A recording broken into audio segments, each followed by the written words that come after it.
So good morning everyone and I welcome you all to Saurabh Pandey UPSC YouTube channel के अंदर। If you are preparing for civil service examination तो इस चैनल से जरूर से जुड़ें and download Saurabh Pandey CSE app. तो आज जो टॉपिक्स हम लोग डिस्कस करेंगे that is impact of heat waves on human, capex के बारे में, ICJN case on Israel, UNRWA Volt Typhoon और मीन्स का जो क्वेश्चन है। तो ये टॉपिक आपका लाइक जोग्राफी और एनवायरनमेंट के अंदर हम इसको इंक्लूड कर सकते हैं, साइंस का कंपोनेंट भी है इसमें। कैपेक्स ये एक basically we can include under economy section. ICJN case on Israel ये IR के अंदर आ सकता है। इंटरनेशनल ऑर्गेनाइजेशन ये आ जाएगा। ये साइबर सिक्योरिटी का टॉपिक आ जाएगा, साइबर सिक्योरिटी। सो ये सारे टॉपिक्स। और फिर जो मीन्स का क्वेश्चन मैं आपको देता हूँ, बजट पर कल मैंने एक वीडियो डाल दिया है, तो बजट आज पूरे न्यूज़पेपर पे आया है, तो एक वीडियो ऑलरेडी पड़ा हुआ है, तो उस पर आप लोग देख सकते हैं। फिर अभी दोबारा जून जुलाई में दोबारा से आएगा बजट, तो तब फिर दोबारा से डिस्कस कर लेंगे। तो यहाँ पे ऑलरेडी बजट का वीडियो सेक्शन में आपको मिल जाएगा, अभी होम पेज में भी आपको बजट का वीडियो दिख जाएगा। तो आज के जो टॉपिक्स हैं उसको देख लेते हैं, मतलब मेंस का क्वेश्चन देख लेते हैं। Dimension of warfare is increasing and the countries need to equip themselves with non conventional strategy. आपको एक्सप्लेन करना है, मतलब you have to write it under 150, like 150 शब्दों में लिखना है। ये जो है इसको 150 शब्दों में लिख के आप Saurabh Pandey UPSC Telegram channel, जिसका लिंक नीचे डिस्क्रिप्शन बॉक्स में दिया है, वहाँ पे आप लोग अपना आंसर सेंड कर सकते हैं। ये नंबर थोड़ा शायद हाइड हो गया, तो ये जो नंबर है इस पर आप मुझे मैसेज कर सकते हैं, बट ये नंबर अभी हाइट दिख नहीं रहा होगा। 9057921649 ये नंबर है, तो ये आप लोग देख लेना। तो यहाँ पे अगेन जो detailed course on current affairs है, आज के लिए मैंने 30% ऑफ रखा है। तो अभी तक आपने ज्वाइन नहीं किया तो इसको ज्वाइन करना, सिर्फ वही लोग करें जो 2024 की तैयारी कर रहे हैं। इसमें मैं सारे जो सब्जेक्ट्स आप देख रहे हो इन सभी को कवर किया जाएगा। Polity, economy, geography, environment science, international relation, agriculture, जितने भी कंटेम्प्रेरी एस्पेक्ट से रिलेटेड टॉपिक्स हैं, सब टॉपिक्स आपके कवर किए जाएंगे। ज्वाइन करने के लिए आपको क्या करना है, सौरभ पांडे UPSC.com पर जाना है, क्लिक करना है और फिर आप ज्वाइन कर सकते हैं। सो कोर्स ऑलरेडी सारा है, Saurabh Pandey CSE app download कर सकते हैं, जिसमें आप क्लासेस देख सकते हैं। तो ये सारा का सारा जो कोर्स है हम लोग 28 तारीख से शुरू कर देंगे, 10 तारीख से जो है वो शुरू कर देंगे रात को 9 बजे। तो ये बहुत इंपॉर्टेंट कोर्स है अगर आप 24 की तैयारी कर रहे हैं। तो शुरू करते हैं, इस ऐप को डाउनलोड आपको कर लेना है। नेक्स्ट देखते हैं टच ऑफ, मतलब टॉपिक जो हम लोग पहला डिस्कस करने जा रहे हैं, touch of sun the impact of heat events on childrens. Again I am stating, जो बजट पर वीडियो ऑलरेडी मैंने कल रात को डाल दिया था, तो 36-40 मिनट का लगभग इतने मिनट का है, तो उसमें पूरा समरी एंड ऑल, सारी जितनी भी बजट में चीज़ें भी हमें पता होना चाहिए, वो सब कुछ उसके अंदर मेंशन्ड है, तो आप लोग गो थ्रू हो सकते हैं। तो यहाँ पर देखते हैं touch of sun the impact of heat events on childrens. तो जैसे कंटिन्यूस बेसिस में अगर टेम्परेचर इंक्रीज़ हो रहा है तो उसका इम्पैक्ट इंसानों पे, बच्चों पे, प्रेग्नेंट वुमेन पे क्या पड़ रहा है, तो इम्पैक्ट ऑफ हीट वेव्स, तो ये एक कंपोनेंट बन जाता है। और ख़ास तौर से हीट वेव्स का इम्पैक्ट जो हेल्थ एस्पेक्ट है उस पर क्या पड़ रहा है, तो ये कंपोनेंट इंपॉर्टेंट है जिसके बारे में हमें जानकारी होनी चाहिए। सो ग्लोबल वार्मिंग कंटिन्यूस बेसिस में, मतलब जो एवरेज टेम्परेचर है वो बढ़ता जा रहा है, और जो एवरेज टेम्परेचर है इसकी वजह से कई प्रकार के इम्पैक्ट बढ़ रहे हैं। फॉर एग्ज़ाम्पल हमारा जो ग्लेशियर है वो भी पिघल रहा है, जो एटमॉस्फेरिक लेवल पे बदलाव है वो भी जो है देखने को मिला है, उस पर भी हमने कई बार डिस्कशन किया है। तो हीट वेव्स बेसिकली जो एवरेज टेम्परेचर वो कंटिन्यूस बढ़ता जा रहा है, और इसकी फ्रिक्वेंसी भी तेज़ी से बढ़ रही है। जैसे 2023 को कहा गया कि ये हॉटेस्ट ईयर ऑन रिकॉर्ड के रूप में कंसिडर आपका किया है। इंसान, मतलब हम लोग अपने लेवल पे हम लोग अडाप्ट भी करते हैं, हम लोग माइक्रो क्लाइमेट क्रिएट कर लेते हैं। माइक्रो क्लाइमेट का मतलब क्या होता है कि जैसे मान लो बाहर टेम्परेचर दूसरा है, जो भी कंडीशंस हैं वो अलग हैं, लेकिन हम यहाँ पे AC चला के या जो स्थिति क्रिएट करके हम लोग ईजिली वी कैन सर्वाइव, मतलब एक माइक्रो क्लाइमेट क्रिएट करके हम इजीली अभी सर्वाइव कर सकते हैं। लेकिन जो एक्सट्रीम टेम्परेचर है इसका इम्पैक्ट प्रेगनेंसी के दौरान भी स्टडी कहती है कि देखने को मिलता है, जो आगे डिस्कस भी करेंगे। जो चाइल्डहुड है वो भी आपका इससे इम्पैक्ट करता है। इससे जो हमारी लर्निंग की कैपेसिटी है, स्लीप क्वालिटी है, मेंटल और बिहेवियर हेल्थ है, ये सब कुछ आपका इम्पैक्ट कंटिन्यूस बेसिस में जो है वो इम्पैक्ट हो रहा है। इवन ये भी कहा गया एयर क्वालिटी है, न्यूट्रिशियस फूड है, ये सब चीज़ें भी इम्पैक्ट जो है देखने को इनमें मिल रहा है। अच्छा, न्यूट्रिशियस फूड का मतलब ये हो गया कि जैसे जो प्लांट्स हैं, अगर बाहर टेम्परेचर बहुत अधिक होगा तो जो प्लांट मेटाबॉलिज्म है, जो कि जैसे मान लो डिफरेंट क्रॉप्स हैं और वो फूड ग्रेन्स प्रोड्यूस कर रहे हैं, तो जो भी ये प्लांट्स हैं तो प्लांट्स की अगर बात किया जाए तो डिफरेंट लेवल पे जो फूड ग्रेन्स और उनमें मौजूद न्यूट्रिशन उनमें भी कमी आती है, बिकॉज जैसे वो प्लांट्स में भी लिविंग सिस्टम है और बाहर का अगर टेम्परेचर या क्लाइमेट बदलेगा तो जो प्लांट्स हैं वो भी काफ़ी अधिक उससे इम्पैक्ट आपका हो सकता है। तो यहाँ पे देखा जाए तो क्लाइमेट चेंज को मिटिगेट करना, इसके बाद heating of our environment, cooling our community, ये भी बहुत ज़रूरी है। तो slow the heating of our environment, like कुछ प्रैक्टिकल सॉल्यूशन की बात किया जाए तो बहुत सारे टेक्नोलॉजिकल स्ट्रक्चरल सॉल्यूशन की तरफ हम प्रोसीड कर सकते हैं कि किस तरीके से कूलिंग इफेक्ट लेकर आया जा सके। जैसे टेम्परेचर अगर इंक्रीज़ हो रहा है तो उसको डिक्रीज़ कैसे किया जा सकता है, नए तरीके कूलिंग के कैसे लाए जा सकते हैं, ख़ासतौर से जहाँ बच्चे आपके रहते हैं और जहाँ लोग आपके रहते हैं। तो हीट वेव्स के इम्पैक्ट की अगर ओवरऑल बात किया जाए, ख़ासतौर से यंग और इन्फेंट जो छोटे बच्चे हैं उन पर, so because they have a smaller body, जैसे मान लो एक वेल ग्रोन एडल्ट है तो उस पर इम्पैक्ट कम पड़ेगा इन कंपैरिजन टू जो बच्चे छोटे, क्योंकि उनका सारा का सारा जो शरीर है वो अभी अंडर डेवलपमेंट है। और जैसे बहुत सारी चीज़ें, जैसे उनको पानी चाहिए तो उसके लिए भी वो एडल्ट पे निर्भर करते हैं। जैसे बड़े लोग हैं उनको पानी पीना तो अपना डिहाइड्रेशन से बचने के लिए तुरंत खुद पानी पी सकते हैं, बट बच्चा जो है बड़ों पर निर्भर आपका होता है। तो जो फ्रीक्वेंसी होती है पानी की अवेलेबिलिटी की, जो पीने की, जैसे कि डिहाइड्रेशन जैसी चीज़ों से बचा सके, वो भी आपकी कम होती है और बॉडी भी अलग तरीके से रिस्पॉन्ड करती है, बिकॉज अभी सारा का सारा जो बच्चे का शरीर है वो आपका डेवलप हो रहा है। So human body respond to excessive heat primarily by redistributing blood flow towards the skin. So heat can transfer out of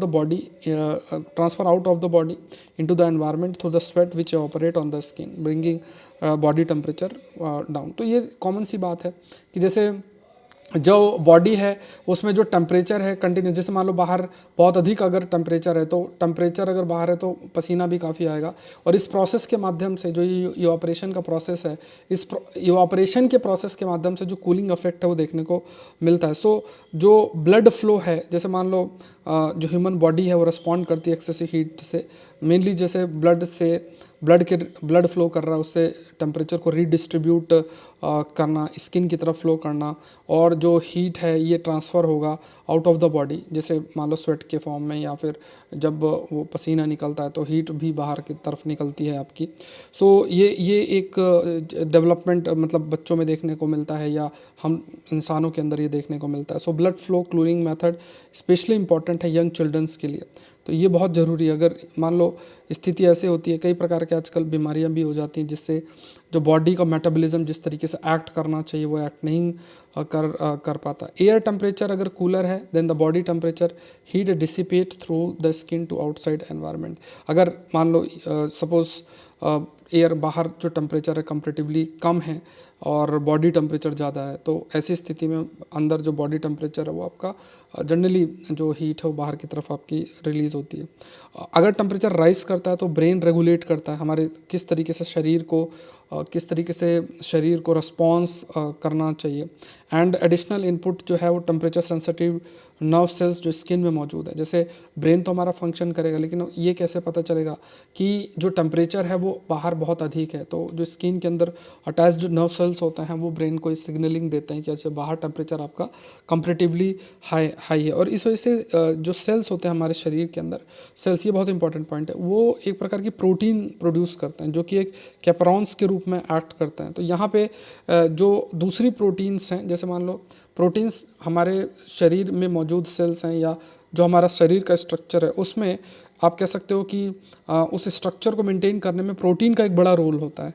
अब एक जो मतलब जैसे अगर बाहर टेम्परेचर बहुत हाई है तो जो सेल्स होंगे, जो मौजूदा सेल्स होते हैं वो क्या करेंगे, they will produce a important protein जिसे हम हीट शॉक प्रोटीन बोलते हैं, जैसे जो कि एक कैपरॉन के रूप में एक्ट करेगा। और ये जो हीट शॉक प्रोटीन है दूसरे प्रोटीन को डैमेज से बचाएगा हाई टेम्परेचर, क्योंकि अगर दूसरी प्रोटीन्स डैमेज हो जाएंगी so somehow it will impact जो बॉडी फंक्शनिंग है और सब चीज़ें भी काफ़ी अधिक जो है अफेक्ट होंगी। तो ये जो शॉक प्रोटीन है, हीट शॉक प्रोटीन है, ये हमें like they protect other proteins and बहुत इंपॉर्टेंट भी हो जाता है, इंक्लूडिंग इसमें हीमोग्लोबिन भी है जो ऑक्सीजन लेकर जाता है। तो अगर सपोज कि अगर हीट शॉक प्रोटीन रिलीज ही ना हो, कुछ मेटाबॉलिक कुछ ऐसी दिक्कतें हो जाएं कि हीट शॉक प्रोटीन ही प्रोड्यूस ना हो, तो आप खुद इमेजिन कर सकते हो कि इवन हीमोग्लोबिन को भी प्रोटेक्ट करने का काम ये हीट शॉक प्रोटीन्स करते हैं। तो हीमोग्लोबिन का रोल ऑक्सीजन हमारे सेल में मौजूद सेल में जो ऑक्सीजन पहुंचाने का काम हीमोग्लोबिन करता है, और मान लो सेल में ऑक्सीजन पहुंचे ही ना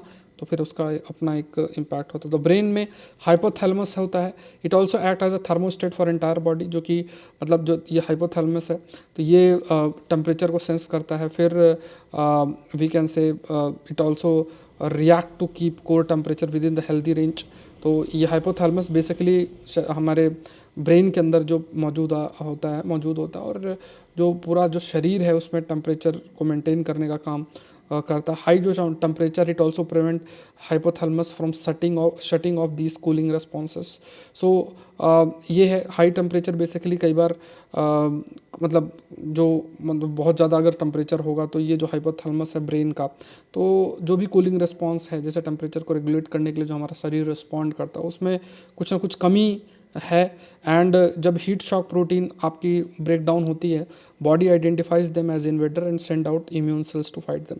अब देखो ये सब डेवलपमेंट आपके हो रहे थे। जैसे मान लो ब्रेन है, ब्रेन में जो हाइपोथैलेमस है उसकी फंक्शनिंग अफेक्ट हो सकती है हाई टेम्परेचर की वजह से। फिर उसके बाद क्या होता है, जो ये हीट शॉक प्रोटीन है ये जो हीट शॉक प्रोटीन प्रोड्यूस होती है और ये ब्रेक डाउन होती है, तो हमारा इम्यून सिस्टम समझता है, जो हमारा प्रतिरोधक क्षमता है जो शरीर के अंदर इम्यून सिस्टम, उसको ये लगता है कि यार ये कुछ बाहर से कुछ अलग चीज़ आ गई, तो उस पर हमला करके और उसका खात्मा कर देता है।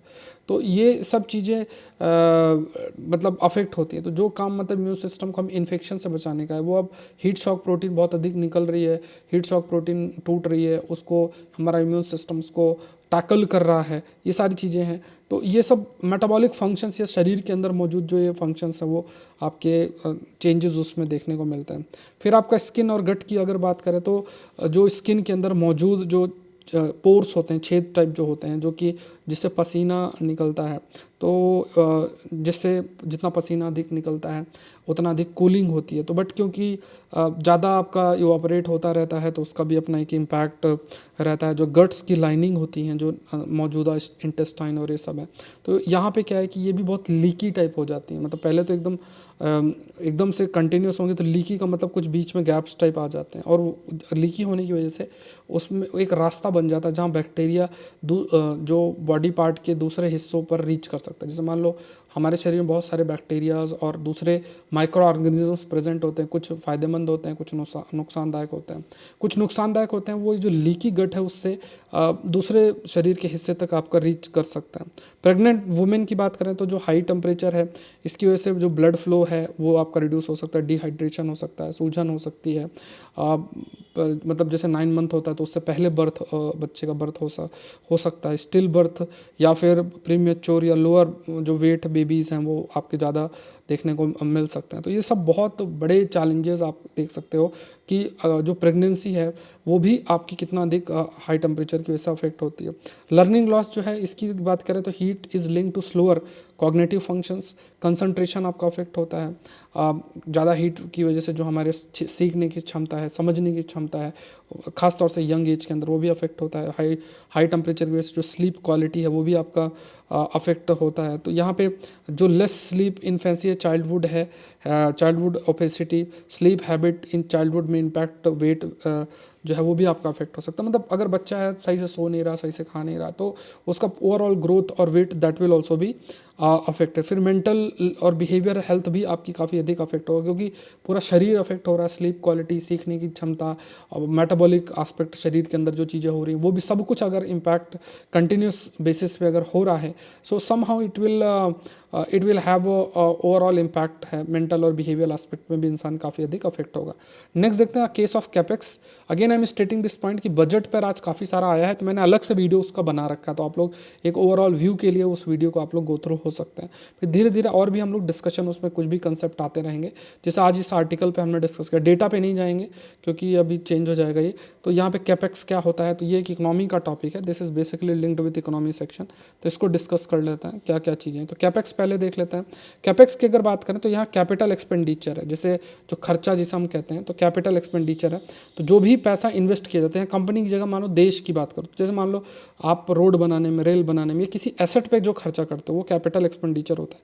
तो कैपिटल एक्सपेंडिचर में रोड बना दिया या कोई भी ऐसा इंफ्रास्ट्रक्चर पे हमने खर्चा कर दिया, मशीनरी, इक्विपमेंट, बहुत सारी ऐसी चीज़ें हैं, तो उसे हम कैपेक्स बोलेंगे। अब इसमें एकदम से तो रिटर्न नहीं आता है, बट धीरे धीरे वो ग्रोथ को फैसिलिटेट आपका जो है वो करता है। तो ये नॉन कंज्यूमेबल एसेट्स के रूप में रहते हैं और बहुत इंपॉर्टेंट होते हैं, बिकॉज पूरा की पूरी इकोनॉमी इन पर बेस्ड होती है। जो कैपिटल के डिफरेंट कैपिटल्स हैं उन पर काफ़ी सारी चीज़ें बेस्ड आपकी होती हैं। तो अभी जो बजट है जो कि लगभग आउटले ऑफ 11.11 ट्रिलियन है, तो 2/3 जो है वो इकोनॉमिक सर्विस के लिए है। ये पूरा डेटा मैंने इंक्लूड किया हुआ है, तो आप लोग गो थ्रू हो जाना, जो बजट पे वीडियो ऑलरेडी अपलोडेड है।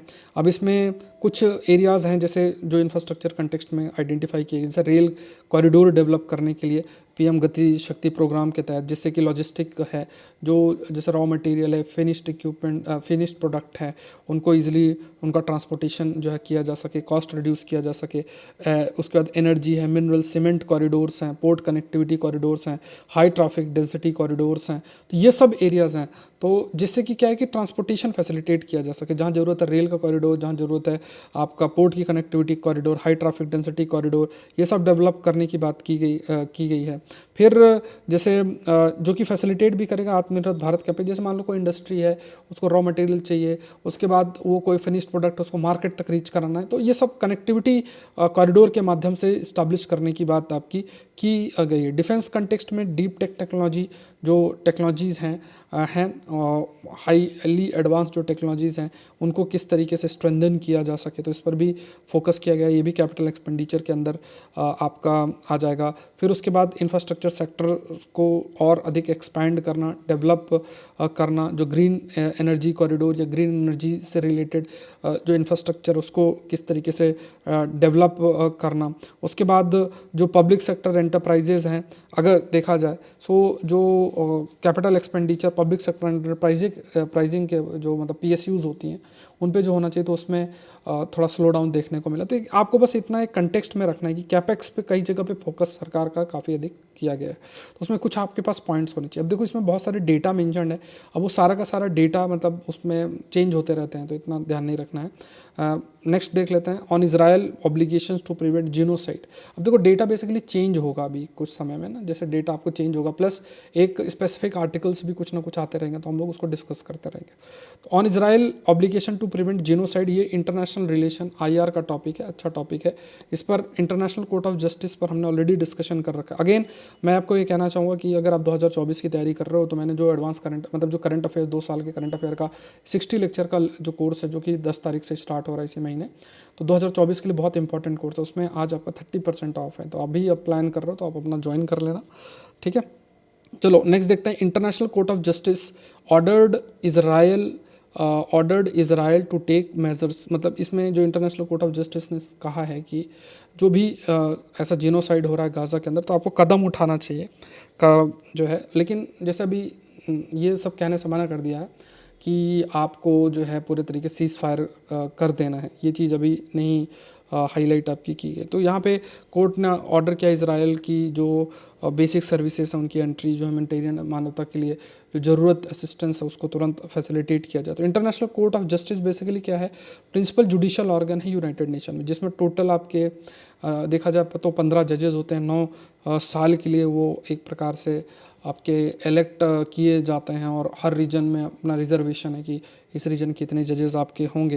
एंड यहाँ पे क्योंकि देखो साउथ अफ्रीका और इजराइल दोनों जीनोसाइड कन्वेंशन का हिस्सा हैं 1948 का, एंड यहाँ पे इसी प्रोविज़न को किया गया है। तो अब जैसे मान लो कोई इंटरनेशनल कन्वेंशन या एग्रीमेंट है, उस चीज़ पर अगर ना फॉलो किया जाए तो उसके खिलाफ केस किया जा सकता है आपका इंटरनेशनल कोर्ट ऑफ जस्टिस के जो अंदर को किया जा सकता है। सो यहाँ पे अभी फ़िलहाल के लिए जैसे ये चीज़ जो बोली गई कि आपको कदम उठाना चाहिए, अब इस चीज़ को इम्प्लीमेंट करने की जिम्मेदारी जो है वो है यूनाइटेड नेशन सिक्योरिटी काउंसिल की। यूनाइटेड नेशन सिक्योरिटी काउंसिल उस डिसीजन को इम्प्लीमेंट करने के लिए मीटिंग अभी करेगा।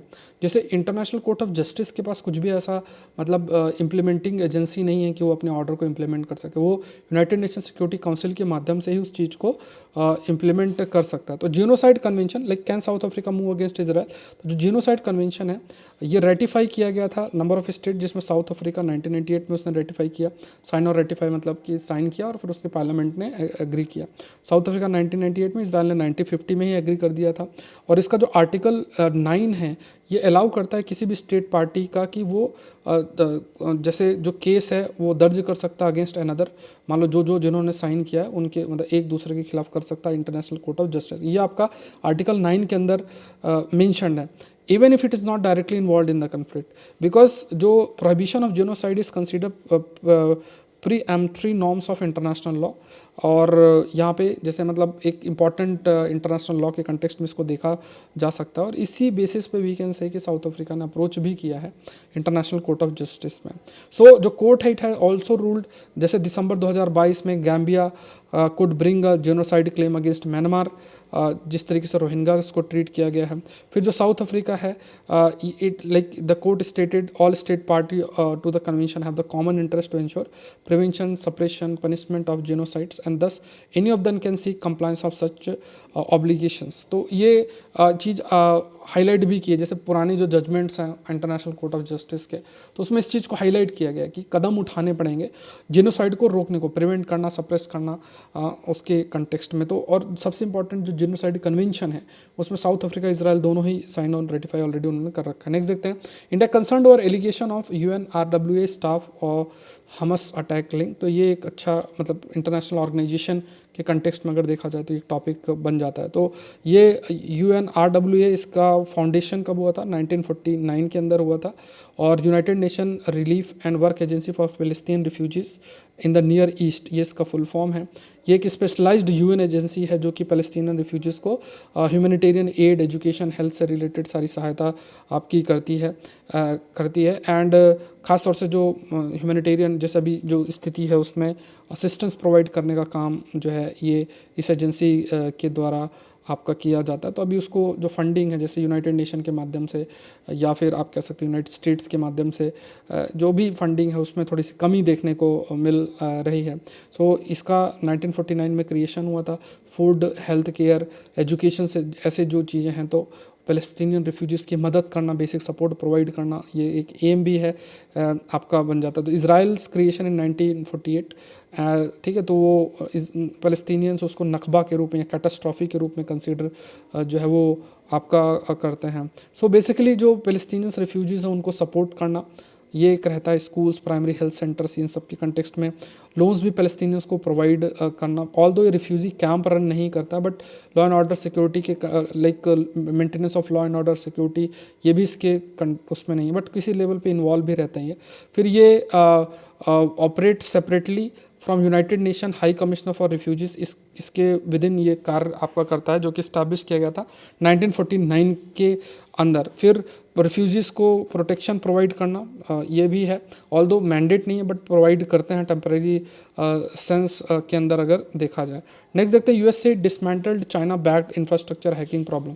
अब ये जो वॉरफेयर का जो डायमेंशंस हैं ये बहुत तेज़ी से आपका बढ़ता जा रहा है। तो ये आप देख सकते हो यहाँ पे जैसे वोल्ट टाइफून करके कि ये है, ये एक प्रकार का हैकर का ग्रुप है जो कि US के मेनली कई बेसिक इंफ्रास्ट्रक्चर जैसे water treatment plant, transportation system, तो ये इनको टारगेट किया जा रहा है। तो ये देखो नए नए डायमेंशंस आपके वॉरफेयर्स के आ रहे हैं और देशों को अपना इक्विप करना पड़ेगा अपने आप को इनसे डील करने के लिए। बिकॉज जैसे मान लो ये water treatment plant, transportation system, ये सब चीज़ें अगर मान लो अफेक्ट होती हैं तो कॉमन आदमी परेशान होता है, सरकार पर ट्रस्ट जो है वो काफ़ी रिड्यूस होता है और इन चीज़ को इम्पैक्ट किया जा सकता है जो भी सिस्टम जिसके बेसिस पर रन हो रहा है उसको हैक करके। तो इसी का एक ग्रुप है वोल्ट टाइफून, तो इसको आप एग्जाम्पल के रूप में यूज़ कर सकते हैं। क्वेश्चन देख लो, dimension of warfare is increasing and countries need to equip themselves with non conventional strategy. 10 number में आपको लिखना है।